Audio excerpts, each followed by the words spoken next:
जी देशर उपकार करे जातिर स्वार्थ पर प्राण बलि दिए निजर सुख सुविधा पछरे पकाई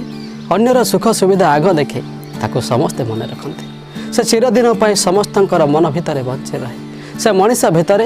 देवतार आसन लाभ करे एभली एक आसनर अधिकारी थिले उत्कलमणि गोपबंधु दास से थिले बहुमुखी प्रतिभार अधिकारी से एकाधार रे थिले जणे कवि प्राबंधिक समाज संस्कारक विशिष्ट शिक्षाविद स्वाधीनता संग्रामी आईनज्ञ तथा समाजसेवी सर्वप्राणी मानववादी और दरदी प्राण कर्म तांकापई जीवन में सबुठार उच्च आसन लाभ करथिला सेथिपई से कहिसंती मानव जीवन नुहे केवल वर्ष मास दिन दंड कर्मे जीए नर कर्म एकातार जीवनर मानदंड समाजर दुख दूर करने से कर्म चंचलता को जीवनर व्रत करथिले अन्यर आखिरे लुह पोछि दबापाई अन्यर हृदय कोह दूर करने से आप्राण उद्यम करुथिले से थिले उत्कलीय जनतार हृदय सिंहासन रे चिर जाजल्यमान मणि सदृश पवित्र नीलाचल धाम पुरी जिलार स्वांड नामक ग्राम 1877 मसीहा अक्टोबर मास 9 तारिख में उत्कलमणि गोपबंधु दास जन्मग्रहण करते से ही भविष्य में होते उत्कल मातार जगतम संतान उत्कलमणि गोपबंधु दास गोपबंधु दास पिता नाम थिला दैतारी दास और माता नाम थिला स्वर्णमयी देवी जन्म हेबार अल्प केते दिन मध्य तांकर माता स्वर्णमयी देवी यह लीला त्याग करते बाल्य कालरू एपरिक शिशु अवस्थारू से मातृ स्नेह वंचित हेले पिता दैतारी दास जड़े विधवा भौणी थिले तांको नाम कमला देवी गोपबंधु को पुओ परि पालन करने को लगिले गोपबंधु तांको नानी डाकुथिले वंश रक्षा उद्देश्य दैतारी दास स्वर्णमयी देवी को तृतीय पत्नी रूपे ग्रहण करथिले हेले पत्नी अकाल वियोग घटबार से आउ चतुर्थ विवाह करने को इच्छा प्रकाश कर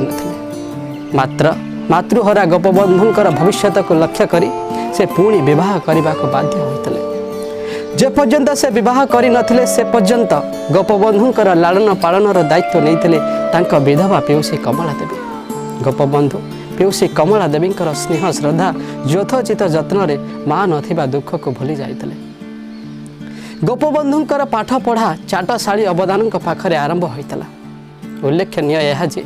गोपबंधुंकर पिता दैतारी दासंक दुई पुओ यथा नारायण और गोपबंधु उभयंकर विद्यारंभ अवधान निकट में होता गोपबंधु अति कम दिन मध्य जेभली भाव भागवत पढ़ा कविता रचना करने आरंभ कर अवधान को गभीर आनंद देवा संगे संगे विस्मय बोध होता गोपबंधु श्रद्धारे समस्ते गोप बोली डाकुले डाक नाम थिला गोप पिला बयसरू तांकर कविता रचना करने कवि प्रतिभा को जानी तांको पिता माता अत्यंत आनंद लाभ करथिले सेतेबेले बाल्य विवाह प्रथा प्रचलित थिला ब्राह्मण समाज रे पुणी बाल्य विवाह प्रथा को एक पारंपरिक नीति नियमर प्रथा बोली समस्ते मन करुथिले से प्रथा अनुजाई गोपबंधु प्राथमिक पाठ्य शेष करने पूर्व विवाह करथिले विवाह बेल को गोपबंधुंकर बयस मात्र 12 वर्ष से जहाँ को विवाह कले से सही पाख गाँव झीटीर ना थिला मोती बयस मात्र 9 वर्ष से समय बाल्य विवाह कंढई बाहाघर भली थिला बाल्य विवाह गोपबंधुंकर विद्या अध्ययन करिबारे कौनसी प्रतिबंधक सृष्टि करि नथिला पवित्र नीलाचल धामर अनति दूर रे साखी कपाल निकटरे पुण्यतया भार्गवी स्वांड भार्गवी नदी कूल एक क्षुद्र ग्राम रूपादेईपुर नामक एक गाँ स्वांड थारु 7 किलोमीटर दूर रे सेठारे थिबा माध्यमिक भन्नाकुला स्कूल रे गोपबंधुंकर नाम लेखा होइतला से प्रतिदिन स्कूल को जाउथले मन दे पाठ पढ़ुथले सहपाठिक मानक सहित तांकर सुसंपर्क रहितला कली झगड़ा को से आदौ पसंद करू नथिले सहपाठी मानक मध्यरे काहारी मध्यरे कली झगड़ा लागुथले गोपबंधु तांकर पिला बुद्धि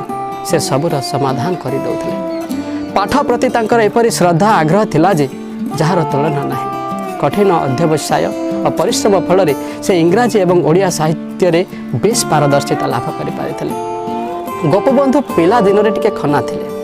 कथा कहला बेले तांका पाटी लागुथिला तेणु राति शोला बेले से पाटी रे गोड़ी रखी शोते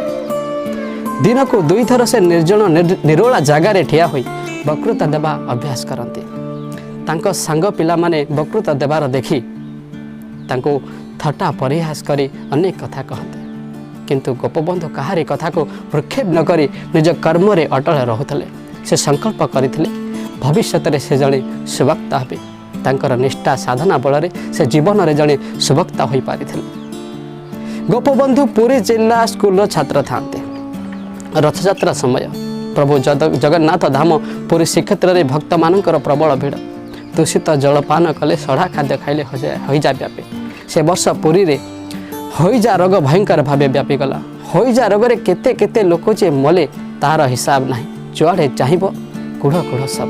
एभली अवस्था देखि गोपबंधु प्राण कांदी उठिला। से केतेक उत्साही युवक मानक नहीं एक सेवा समिति गठन कले। शव गुड़ी को यथा स्थान को नहीं पोड़ीदेवार व्यवस्था कराइले। रोगी मानक औषध एवं पोथी जगै दिगला। गोपबंधु रोगी मानकर सेवारे मन प्राण ढालीदेले। अनेक रोगी आरोग्य लाभ कले। से मुहरे हस फुटिला। गोपबंधु बहुत खुशी हेले। दुखी रोगींकर सेवा परिवेश सुरक्षा रोगी सेवा आदि कर्म करे गोपबंधु भविष्य में जड़े विशिष्ट समाजसेवी भाव में अग्रगण्य हो पारे। यह उत्कलमणि पंडित गोपबंधु दास विषय में किसी विशेष कथा आहरी अनेक कथा तांका विषय में अच्छी जहाँ विषय आम परवर्ती वीडियो रे आलोचना करिबा। तबे सब्सक्राइब करंतु आम यूट्यूब चैनल आदिश्री प्रोडक्शन को लाइक करंतु कमेंट करंतु एवं निजर मतामत दियंतु। रहिले नमस्कार धन्यवाद।